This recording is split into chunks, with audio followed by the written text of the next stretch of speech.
Amén. Quiero que vea conmigo en el Evangelio de Mateo, capítulo 24. El Evangelio de Mateo, capítulo 24. Gracias a la gente de multimedia que hace siempre todo el esfuerzo por poner aquí los flyers y los versículos, a los que trabajan en sonido, a los músicos que ensayan con dedicación y también a aquellos que nos están siguiendo a través de las redes sociales. Mateo 24, el verso 14, lea conmigo y dice: y este evangelio del reino se predicará en todo el mundo como testimonio a las naciones, y entonces vendrá el fin. Enmarcado en el capítulo 24 del Evangelio de Mateo, allí donde está el discurso de Jesús hablando de las señales antes del fin y luego posteriormente de cómo sería el regreso, el autor Mateo dice del Hijo del Hombre, o sea, del Hijo de Dios, nos presenta esta especie de sentencia, resumen profético, escatológico, soteriológico. Pastor, ¿cuántas palabrotas juntas? Porque hace una especie de resumen de la misión de la iglesia y lo une a una sentencia que nos coloca en un marco temporal, que dice que el evangelio del reino, o sea, el evangelio que predicamos, la misión que está estampada aquí en una de las paredes del templo, va a llegar, dice, a todo el mundo y a todas las naciones. Acá la palabra es etnos, a todos los pueblos, a todas las razas. Y entonces vendrá el fin. Iglesia, ¿cómo crees tú, hermano y hermana, cómo crees tú que esto será posible? ¿Cómo es posible tal cosa? ¿Cómo sería posible lograr esta misión que dice aquí Jesús? Una pista la dimos recién. ¿Tendrá algo que ver con la misión de la iglesia? Claro que sí, la gran comisión que sugiere ir por todo justamente el mundo a ser discípulos a todas las naciones, usa las mismas palabras. Y aquí dice la Iglesia Bautista del Amor: nosotros glorificamos a Dios porque damos la gloria a Dios haciendo lo que Él espera de nosotros, colabora con Él en la formación de discípulos de Cristo, desde Corrientes y hasta lo último de la tierra. Se parece mucho a la misión por la cual fue enviado el Espíritu Santo, para que fuéramos testigos, Hechos capítulo 1, verso 8 y demás, desde Jerusalén, Judea, Samaria y hasta lo último de la tierra. Desde el cuadradito donde tú estás y donde yo estoy hacia afuera, hay cierta responsabilidad con relación al llamado. Hay cierta urgencia y Jesucristo lo coloca en un marco. Después vamos a ver, un poquito más adelante, qué tiene que ver esto y entonces vendrá el fin. Pero me suena muchísimo en el corazón cada vez que leo estas palabras de Jesús. En otro tiempo, unos 605 a 610 años antes de este discurso de Jesús, en la profecía de Habacuc, acompáñenme, el profeta en el capítulo 2, también verso 14. Vimos Mateo 24, 14, y ahora vamos a ver Habacuc 2, 14. Pastor, hay que jugarle al Kini a ese. Está hablando de numerología. No, tampoco, no se confunda, es para ayudar a su razonamiento. Habacuc 2:14, en el contexto espiritual donde el pueblo del Señor vivía injusticia social, cierta lejanía del propósito y del corazón del deseo de Dios, contaminados por idolatría, pero sobre todo dominados por un imperio muy violento, el de los caldeos. Había ahí un profeta puesto de pie sosteniendo su llamamiento, que él recibe dentro de lo que es la respuesta de Dios, esta palabra que vamos a leer. Porque así como las aguas cubren los mares, así también se llenará la tierra del conocimiento de la gloria del Señor. ¿Vamos de nuevo? Porque así como las aguas cubren los mares, así también se llenará la tierra del conocimiento de la gloria del Señor. Hay ciertos juegos de palabras intencionales en el mensaje de Dios a través del profeta. Primero, porque los que dominaban el imperio caldeo, al igual que otros, cada vez que sometían a un pueblo, a una ciudad, extendían su poder, su imperio, la gloria de los hombres, el dominio de este mundo.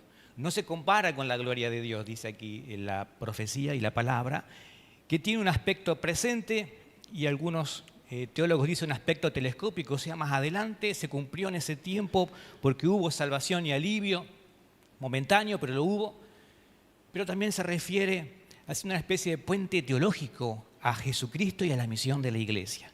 Porque como vimos recién, ¿cómo hacer que el Evangelio sea predicado y denunciado en todo el mundo sin la participación activa de nosotros, la iglesia? Por eso fuimos comisionados.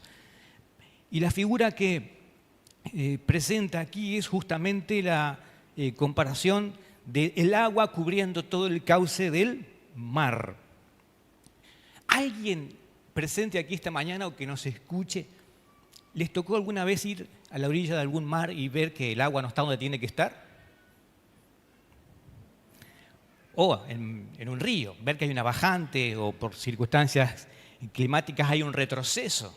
En algunos lugares le llaman el chupón, cuando por las corrientes marinas y un poco la presión atmosférica y los vientos y demás, el agua se retira de donde tiene que estar. ¿Les pasó alguna vez? No me dejen solo. Bien. Le cuento que estábamos en estos días de descanso con mi familia en una de las playas montevideanas. No es la que aparece en el flyer, esa es muy bonita. Y era la tercera ocasión en que bajábamos y fuimos a una donde cuando llegamos, normalmente las playas en Montevideo, que no esto no es propaganda, ¿no? La franja de arena son unos 70 o 80 metros antes de llegar al agua, son amplias. Usted está aquí, puede no tener gente en los 20 o 30 metros subsiguientes, es cómodo. Pero nuestra sorpresa cuando empezamos a bajar fue que el agua no estaba donde tenía que estar. Había una mancha negra, marrón, se veía algo de suciedad, de rocas, de plásticos enterrados, y el agua se había retrocedido todavía unos 60 metros más. ¿Se imaginan el panorama? Piense usted, mañana en familia se pone la sombrilla, prepara el mate, tira la lona en el suelo, vamos al agua y cuando nos acercamos el agua no está donde tiene que estar. Y cuando el agua no cubre lo que tiene que cubrir, se ven imperfecciones, se ve la arena un poco más oscura, con sedimento, una especie de ondulado, que ya no es agradable de pisar. Claro, usted me dirá, eso siempre estuvo ahí, pastor. Pero ¿qué pasa? Cuando está el agua cubriendo, usted no se da cuenta. El propio efecto del agua es tirarnos hacia arriba, flotar, nadar, etcétera, y lo disfrutamos.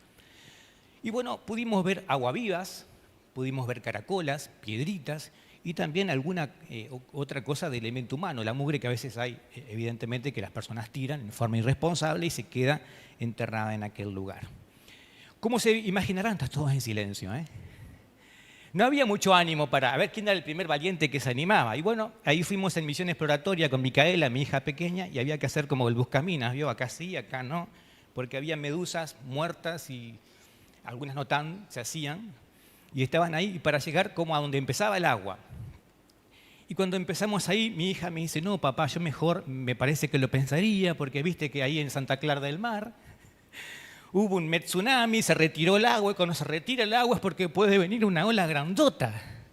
Estaba informada la hija. Y le digo, ahí yo abría mi manual y le iba explicando, ¿no? Ella caminaba al lado de mí, apenas 30 centímetros más atrás, y le digo, no, hija, primero, que tienen que ser aguas oceánicas, acá estamos en el Río de la Plata. Iba a explicarle lo de las corrientes marinas y lo de la presión atmosférica, y cuando de repente veo estoy hablando solo. Y miro para atrás y eran los piecitos de Mica corriendo para reunirse con su mamá. ¡Qué linda! Herencia de Jehová son los hijos. Regalo preciado del Señor. Me dejaron solo. O sea que si venía la ola, papi, run away. Hijo que corre sirve para otra playa. Y bueno, me quedé con la explicación y volviendo, la historia después es que pudimos volver igual y disfrutar un poquito con cierta precaución. Pero desde ese momento esa figura empezó a hacer cosquillas en mi corazón y recordaba las palabras de Habacuc. Ah, pastor, usted está predicando de la playa. Se inspiró ahí. No, fue un recordatorio. Y cuando veía toda esa imperfección, digo, así es el mundo y así es cuando falta el conocimiento de la gloria de Dios en la tierra. Se ve lo que no tiene que verse. Iglesia amada y mis hermanos, cuando la gloria del Señor no cubre, cuando la gracia, la presencia, la sangre de Jesús en la cruz no llega a la humanidad, no llega al corazón del hombre, se ve la miseria, se ve al descubierto un montón de cosas que no deberían verse. Por eso es importante entender el propósito de este llamado y de esta urgencia de nosotros pensar qué responsabilidad tenemos ante la Gran Comisión. Ante cualquier mandato, lo voy a hacer razonar un poquito, usted me va a ayudar. Usted se va a predicar a sí mismo esta mañana. Cuando existe un mandamiento o una ley, ¿cuál es nuestra responsabilidad? Obedecerlo. Obedecerlo y hacernos responsables de si lo hicimos o no. Hay una norma de tránsito que dice que usted tiene que usar cinturón de seguridad, usar el guiño para doblar, no atropellar peatones en la cebra. En estos días fuimos sanados interiormente al andar por nuestro país, donde el peatón, yo no sabía qué hacer, tenía ganas de regalarle un caramelo, darle una ofrenda, porque llegabas al semáforo, está la verde y todos los autos paran y te hacen pase, pase. Teníamos miedo, será cierto, es una broma, hay una cámara. Pero aquí sucede que es distinto, que la cebra es nada más que una decoración y a veces el conductor se salteó la parte del examen teórico que dice que el peatón tiene preferencia. No solo que pasan, sino que te dicen palabras no de bendición mientras pasan y tocan la bocina. Entonces, si obedecemos una norma, sabemos que hay una consecuencia, que es la exoneración de toda culpa, no tenemos que pagar ninguna multa, ¿cierto? Ahora, cuando no obedecemos, hay que asumir cierta responsabilidad. Y lo mismo pensemos en cualquier mandamiento, cualquier ley espiritual, iglesia, que el Señor espera que cumplamos. No es solamente recordarla, cantar de ella, recién cantábamos que la gloria y el amor del Señor llenarían también a toda la humanidad. Aparece entonces esto como no ya una sugerencia, lo de la Gran Comisión, sino más como un mandato del cual me tengo que hacer cargo si obedezco o si no lo estoy obedeciendo. Eso se llama responsabilidad y esto viene con la madurez. De pronto a un conductor primerizo yo podría tener cierta consideración o entendimiento si se pasa una señal, pero a un conductor experimentado no. Pensando en esto de las palabras de Habacuc, usted mire conmigo y ahí hay una promesa y hay una declaración de una gloria mayor. Una promesa, porque dice el conocimiento y la gloria de Dios. Algún día ya no van a ser un secreto. Dice que va a ser algo conocido y pone la comparación, ¿no? Como las aguas llenan el mar, como el agua cubre el mar, todo el lugar donde tiene que estar lo inunda, lo abarca hasta cada rincón, así va a ser en algún momento el conocimiento de ¿qué? Diga conmigo, gloria. ¿Vino Alfredo? Alfredo y Gloria no están. Yo pensaba hacer un chiste con ellos, pero lo hacemos por las redes sociales. Tienen que decirle a Alfredo y Gloria que miren la prédica. Y va a decir, Alfredo, ¿viniste con tu gloria? Y le va a decir, sí. Cuando nosotros vemos esta promesa, obviamente en el tiempo de Habacuc, como dije, ellos estaban esperando una solución, una intervención divina para ese momento de opresión. También apunta a Jesucristo, apunta a la era nuestra de la iglesia. Dice que entonces va a llegar un momento en la historia en que Dios o la gloria o el conocimiento de Dios no va a ser un secreto, va a ser visible a todas las naciones y a todos los pueblos. No va a estar limitado tampoco a un lugar o a una región. No va a ser que solo el pueblo del Señor, Israel, no solamente en aquella región, sino en todo el mundo. Y recuerde que el mar es mucho más lindo cuando el agua está donde debe estar y no hay riesgo de tsunamis.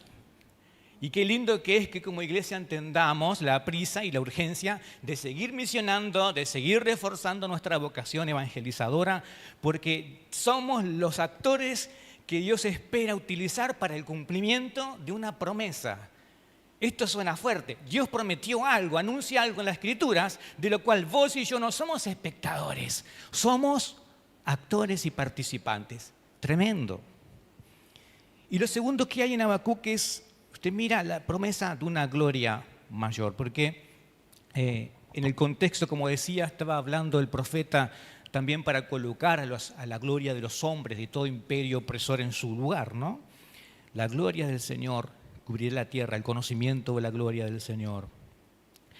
Cuando en el Antiguo Testamento se pensaba en la palabra gloria, la palabra hebrea kavod, con K y V corta, kavod significaba algo así como el peso, la pesadez, el peso de todos los atributos de Dios. la palabra kabod, aquella gloria que habitaba en el tabernáculo, que habitaba específicamente en el lugar santísimo, entre los querubines del arca del pacto, era la kabod, la gloria de Dios, que decía, ahí está el peso, el calibre de todo lo que es Dios en su presencia gloriosa.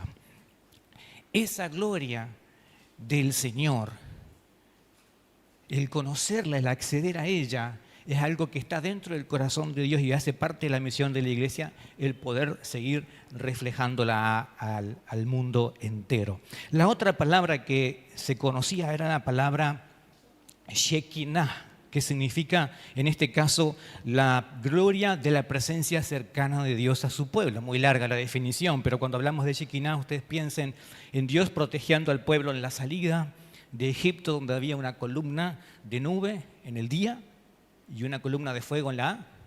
Muy bien, leyeron el pasaje. Y también la presencia que llenó, por ejemplo, en el caso cuando el rey Salomón edifica y inaugura el templo. Dice que estaban todos los músicos, todo el equipo de alabanza ahí de Gema, prontos para tocar la primera canción, y de pronto no pudieron ni mirarse, ni entenderse, ni conocer qué pasaba, porque la Shekinah gloria del Señor, en forma de nube, llenó el templo y nadie podía ministrar. ¿Se imagina tal cosa? Manifestaciones cercanas de la gloria y de la presencia de Dios. Esto pasó en estos casos. Ahora, vuelva conmigo a razonar esta palabra. Todo eso sucedió en un lugar determinado para un propósito determinado. Pero hay una gloria que es mayor, que no se somete al tiempo y el espacio del tabernáculo o del arca o de la salida y protección de su pueblo o a una inauguración de un edificio, sino que es superior, que es eterna, que es duradera y que tiene propósitos de salvación. Y esa gloria se llama Jesucristo. Por eso la misión se puede resumir en esto. Somos los que hacemos que el mundo sea inundado del conocimiento de la gloria de Dios. ¿A través de qué? De Jesucristo. Él es la gloria que el mundo debe conocer. Vamos a darle un poco más de solidez bíblica. Mire conmigo ahí arriba, Juan capítulo 1, verso 14. Juan dice y afirma, miren, sin dudar, que el mismo Dios de la creación también nos muestra su gloria a través de Cristo. Porque Dios, que ordenó que la luz resplandeciera en las tinieblas, hizo brillar su luz en nuestro corazón para que conociéramos la gloria de Dios que resplandece en el rostro de Cristo. Juan dando testimonio de que quien conocía o quien vio a Jesucristo, al Hijo de Dios, vio la gloria también del Padre. Mateo capítulo 17, verso 2. Hay otros textos bíblicos que indirectamente van a señalar a esta experiencia durante la transfiguración. ¿Se acuerdan lo que pasó allí? Dice que la gloria divina se hizo física y se transfiguró delante de ellos, hablando de Jesús, con Moisés y Elías, y resplandeció su rostro como el sol y sus vestiduras se hicieron blancas como la luz. Cuando Jesús se transfiguró, momentos previos a ya su sacrificio y entrada en Jerusalén, ¿qué pasó con el rostro de él? Se iluminó, sus vestiduras también quedaron como un enorme foco luminoso o algo así. Y dice que la gloria de Dios resplandeció en su rostro. Vamos un poquito más adelante. Hebreos, el autor de Hebreos en el capítulo 1, verso 3. Él nos echa todavía más claridad sobre lo que era la gloria de Cristo. Dice, el Hijo es el resplandor de la gloria de Dios y la fiel imagen de lo que Él es. Y el que sostiene todas las cosas con su palabra poderosa. Después de llevar a cabo la purificación de los pecados, se sentó a la derecha de la majestad en las alturas. Dice que el Hijo de Dios, antes de haber cumplido con su acto redentor y ser colocado a la derecha del trono del Padre, dice que Él fue para el mundo esta imagen visible y resplandor, ¿de qué? De la gloria de Dios. Pudiéramos ver más pasajes esta mañana, no lo vamos a hacer, pero en resumen, Jesucristo es la gloria encarnada. Y si quieres saber cómo se ve la gloria de Dios, tienes que ver ¿a quién? A Cristo. Ojo, que no te vendan publicidades engañosas. Venga a esta iglesia porque acá hay un culto de gloria. Debe ser la gloria de Alfredo. O cuando se habla del derramar de la gloria. o de la gloria como un evento místico que así como llenó el templo de Salomón, pretendemos que también venga a manifestarse en forma visible, a veces en nuestras reuniones. De esto voy a hablar un poquito más adelante. Pero ¿sabe qué? Cuando usted habla de Jesús, usted está hablando de la gloria encarnada de Dios. Y si usted quiere decirle a alguien, ¿querés experimentar la gloria? Tenés que experimentar ¿a quién? A Cristo. Confesar tu fe en Él. Esa gloria que llena o que cubre, mencionada en Habacuc, que es la analogía perfecta para sugerir que el mundo necesita ser lleno del conocimiento de Cristo, hoy justifica todo lo que es el esfuerzo misionero, ya no local, sino mundial. Cuando usted entra en los sitios o páginas misioneras que aportan datos sobre la evangelización, usted va a ver que hoy se pueden, incluso por medio de drones, soltar dispositivos donde la Biblia o el Evangelio se habla en la lengua nativa de esa comunidad. La tecnología al servicio de la evangelización del mundo. Porque usted diría, sí, pero hay que predicar en todo el mundo, ¿eh? Todavía hay rinconcitos y hay etnias y hay pueblos a donde no hemos llegado, pero se está trabajando en eso. El miércoles tuvimos un precioso culto de oración. ¿Qué hicimos? Oramos, muy bien. Pero además de orar, oramos orientados específicamente a la iglesia perseguida. Tiene un costo llegar hasta el último rincón y hay algunos que lo pagan en cierta manera diferente a la nuestra. Estamos los que oramos y ofrendamos, los que escriben cartas y animan, los que traducen. Hay en el mundo observadores culturales que simplemente se sumergen en una comunidad para aprender valores étnico-culturales que después el conocerlos va a ayudar a saber cómo predicarles. Qué está bien, qué está mal, qué es moralmente correcto o no, qué es sucio, qué es limpio, qué es trabajo, qué es ocio. Son preguntas básicas. No pareciera que alguien está haciendo la misión, pero ¿saben que sí?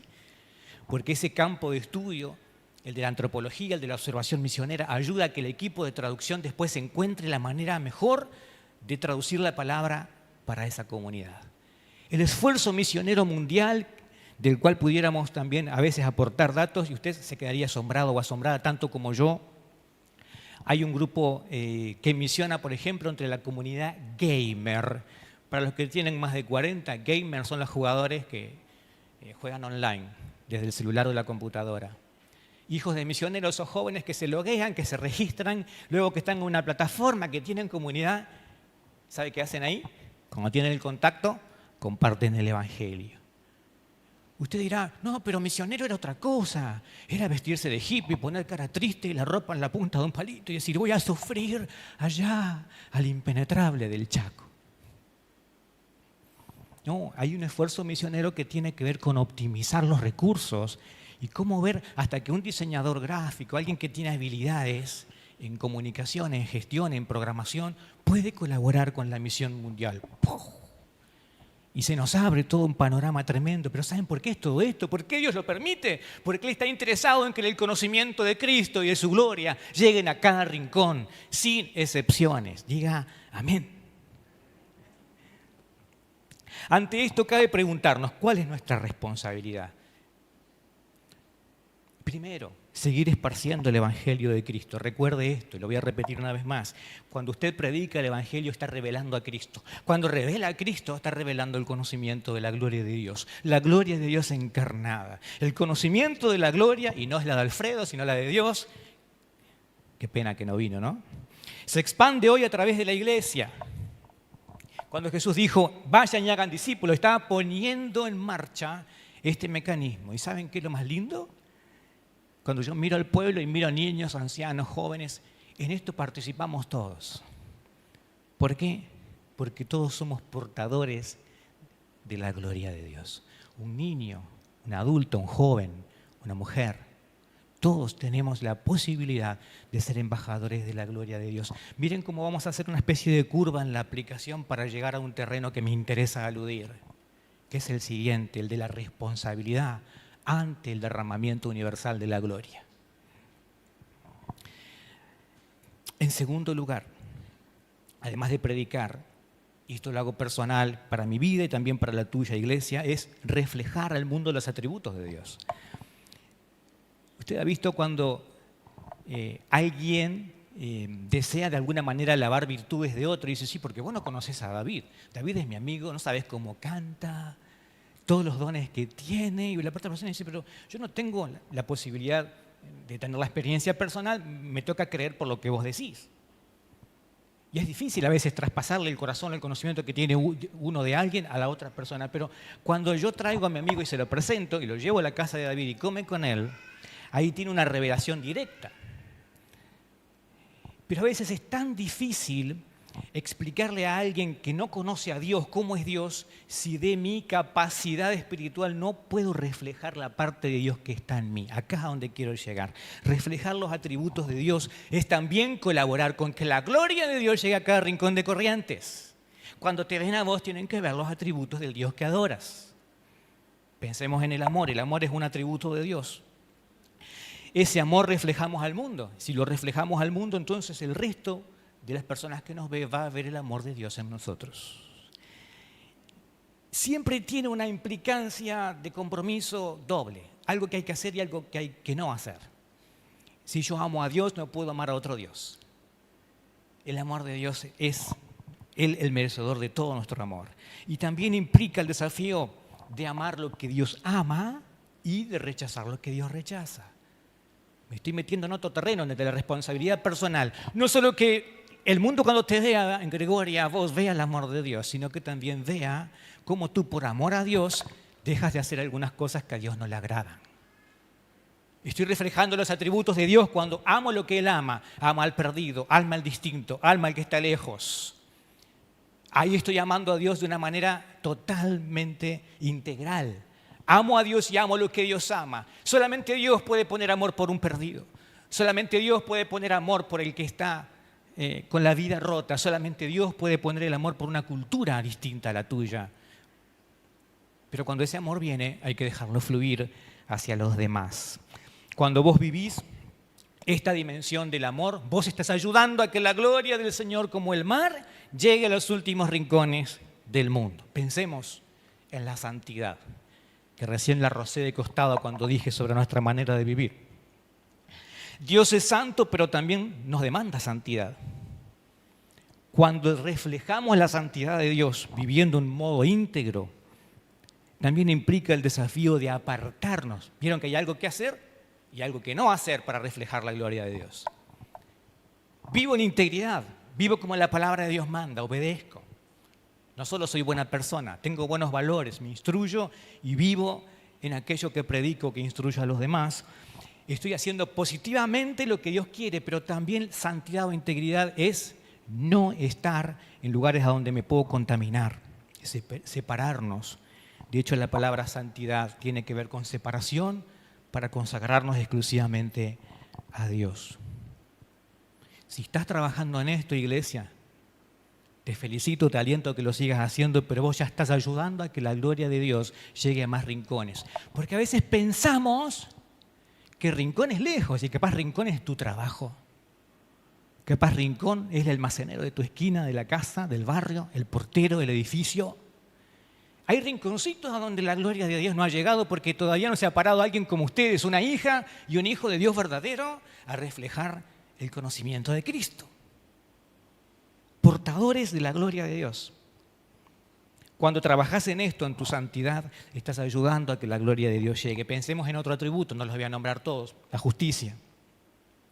Dios es justo y espera que vivamos como justamente. El justo, el íntegro, el que hace las cosas que Dios espera, el que obedece. Lo reflejamos al mundo también no estando de acuerdo con la corrupción, con lo que no es honesto. De ahí que reflejar la justicia de Dios al mundo para que vean y conozcan la gloria de Dios es también que no sea visto yo en algún acto de injusticia. Hablo del testimonio otra vez. ¿Vieron? Arranquemos por el amor, santidad, justicia, reflejar los atributos de Dios. Es decir, ¿sabes qué? No solo te predico de un Dios, te muestro cómo ha cambiado mi vida y cómo Él está viviendo a través de mí. Es Cristo a través de mí. Y el trabajar en la justicia a veces nos va a colocar frente al desafío de no compartir la silla con algunos, el camino con otros, como dice el Salmo 1. Elegir mejor nuestras conversaciones, nuestros amigos. Para que la gloria del Señor llegue a todos los rincones, tenemos muchas veces que hacer no solo lo correcto ante Dios, sino también ante los hombres.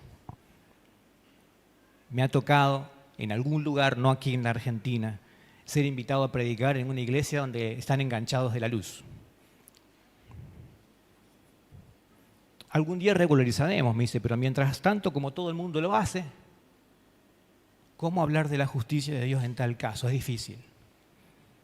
Y así con cada atributo de Dios, cuando vos los vivís, cuando vos los reflejás, no te estás dando cuenta, pero estás siendo misionera y misionero, niño, joven, en cualquier lugar que vos salís a caminar, sale el reflejo de la gloria de Dios. Y acá llego a donde quería hace rato.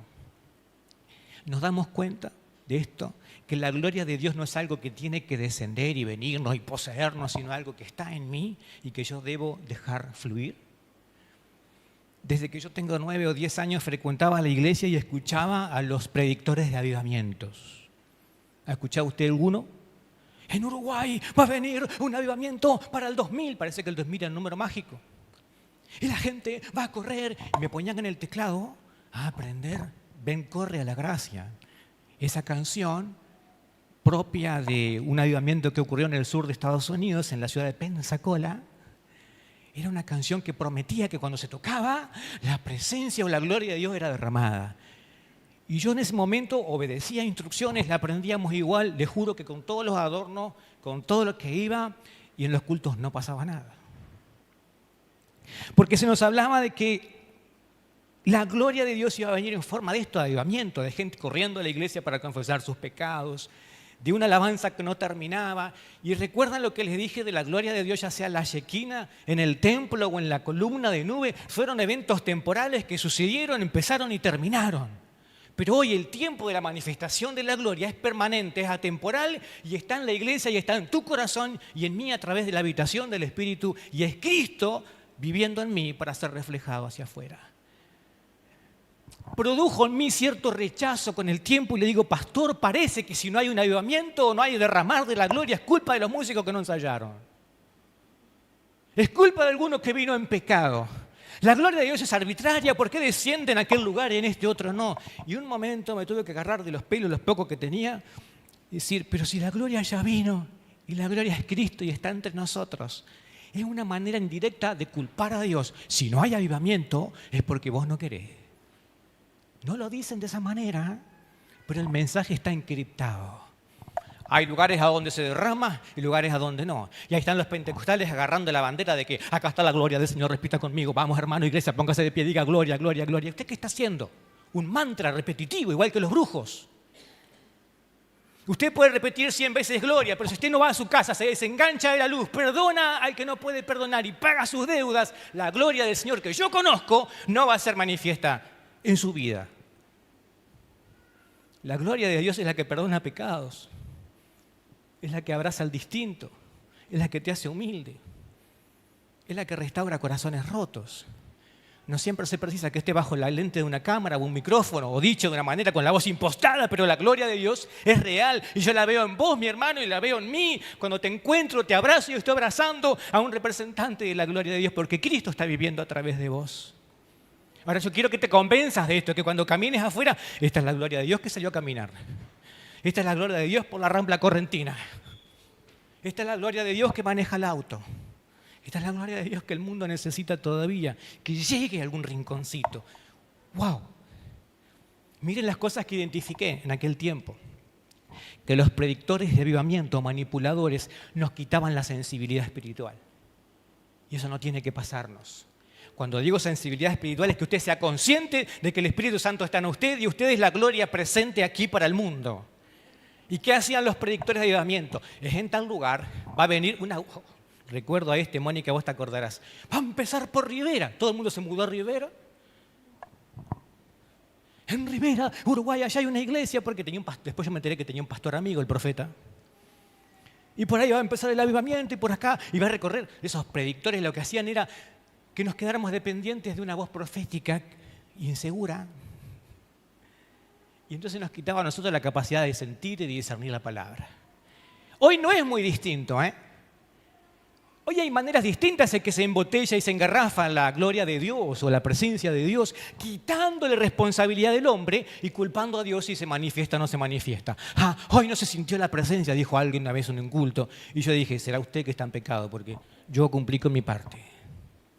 Créanme que los músicos, que los predicadores, que todos los que trabajan en la iglesia aman a Dios y quieren una vida íntegra y en santidad. Pero Dios primero no puede ser manipulado. La gloria de Dios le pertenece solo a Él, y el Espíritu Santo, que ahora me voy ahí, es el adelanto de la herencia, es la presencia de Dios en usted. Es la justificación por la que usted tiene que decir, yo soy portador de la gloria, tengo que cuidar no solo el templo del Espíritu toda mi vida, sino también mi influencia, porque soy ese chorrito de agua que falta llegar a un rincón de alguien. Entonces, la responsabilidad, ¿cómo es? Activa, no pasiva. Acá estoy esperando avivamiento.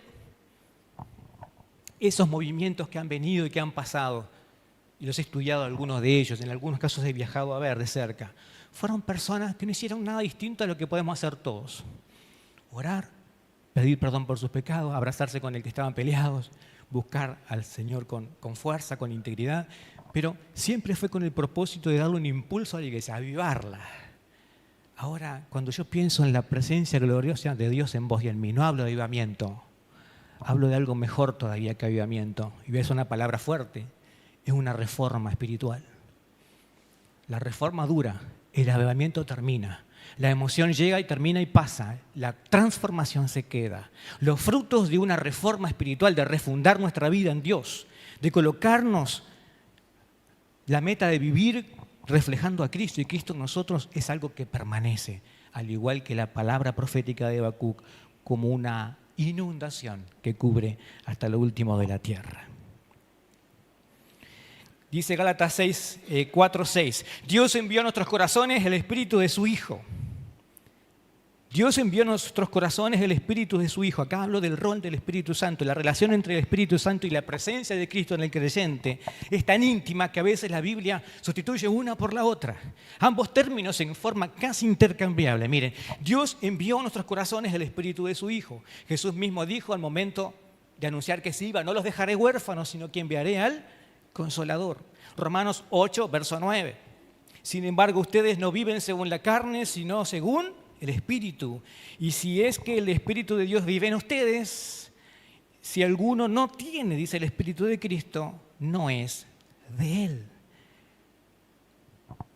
A veces hablamos señorío de Cristo, es lo mismo. Plenitud, el fruto del Espíritu, el carácter de Él, es lo mismo. No dejemos que algunas palabras sean solamente de uso de una iglesia carismática y dejar el patrimonio de todo lo que es espiritual, carismático, sobrenatural, a gente que nos va a querer vender espejitos de colores. Usted tiene la unción del santo, dice el apóstol Juan. La unción del santo Jesús, del santo porque refleja la santidad y gloria del Padre, pero también de la santidad y la unción de su palabra, el conocimiento de Cristo. Dicho en otras palabras, la habitación del Espíritu es la Shekinah gloria, la gloria, presencia y cercana de Dios a su pueblo. Es la habitación del Espíritu en nosotros. Esto es glorioso y maravilloso.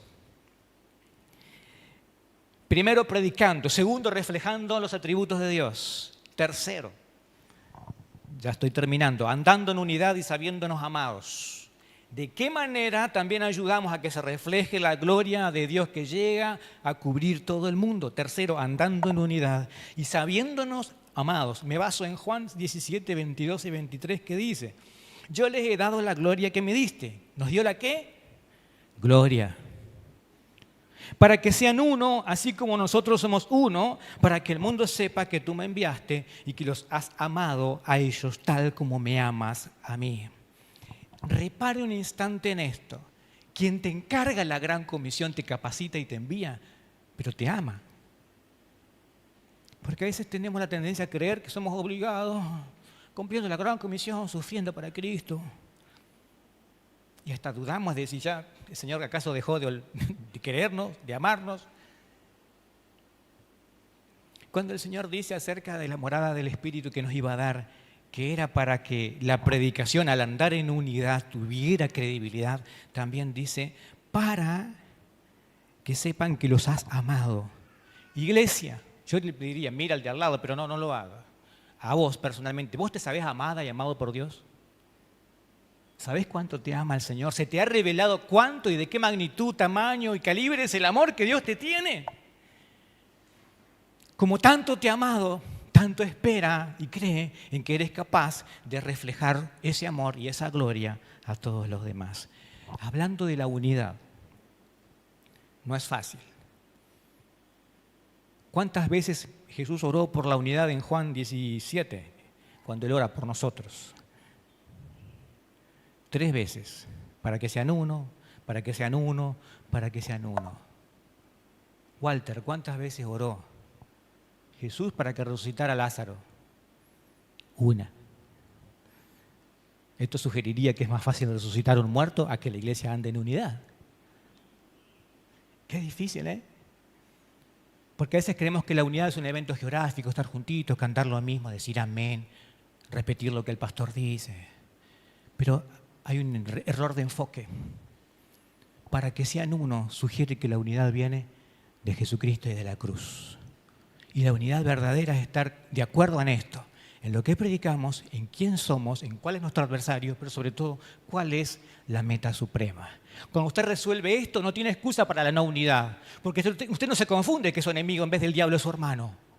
Usted no se confunde en que en vez de estar para predicar, estamos para poner un nombre y ser famosos y virales. No, usted no se confunde. Si usted mira la cruz, usted logra la unidad. Y de hecho, la gloria del Señor en nosotros es la que nos va a dar testimonio de si estamos andando o no unidad. ¡Qué lindo! Para llevar el agua, le voy a pedir a Emanuel, si está por acá, que pase al teclado. Para llevar esa agua hasta el último rincón, debemos estar unidos y saber, como dije antes, que Dios nos aprueba, nos ama. No competimos contra nadie cuando miramos a la cruz. Tu gloria o lo que vos podés aportar es lo mismo que el hermano. No hay grados, no hay jerarquías, no hay quien merezca más amor de Dios o más unción. Cada uno tiene la medida de la fe y los dones y talentos que Dios necesitaba para hacer de esta iglesia una iglesia que crece, que avanza, que predica y que refleja la gloria de Dios a cada rincón de la ciudad de Corrientes. ¿Qué decisión tomarás respecto de la gloria de Dios?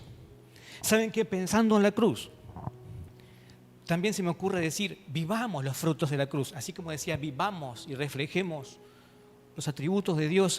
La cruz es unidad, es perdón. La cruz es reconciliación, es restauración, regeneración, aceptación. Ayudar a que esta agüita llegue a algunos lugares a veces implica que vos en tu vida reflejes estas mismas cosas, que puedas aceptar incluso al que es difícil, amar y perdonar a pesar de que duela, aceptar que hay vidas que están rotas y que necesitan restauración y quizás tú eres el elemento de sanidad y restaurador, y hacer que el mundo se reconcilie. Pero si yo no me reconcilio primero, es una premisa difícil. Por eso vivamos los frutos de la cruz.